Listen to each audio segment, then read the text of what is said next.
Hello, hello mga silingan. Tingnan natin ating niluto. Check natin kung okay na. Wow. Nilagyan ko na po to ng chicken cubes. Didagdagan ko din ng ito, sibuyas na green. Tsaka din nagdagan ko ng fish sauce. Saka salt. Yun lang po. Wala na ako ibang nilagay dito. Kahit ground pepper, hindi na ako naglagay. Kasi okay naman ang lasa yata nito. Tingnan natin.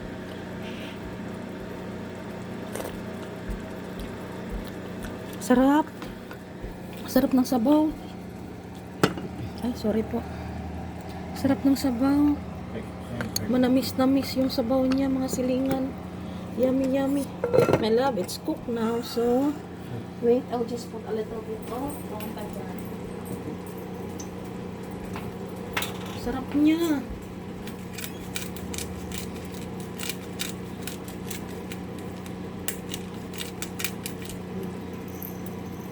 Hindi ko alam kung bakit, ba't ang tamis niya dahil siguro sa mga onion.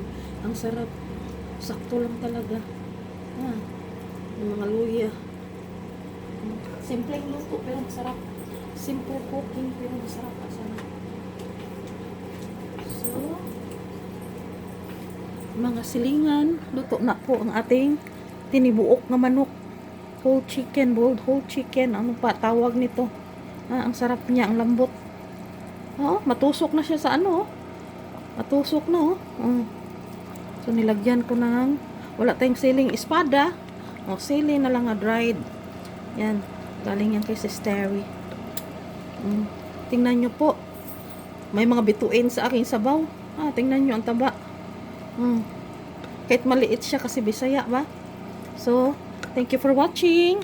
Maghain na ako para makakain na kami kasi gutom na yata yung asawa ko. Thank you, thank you.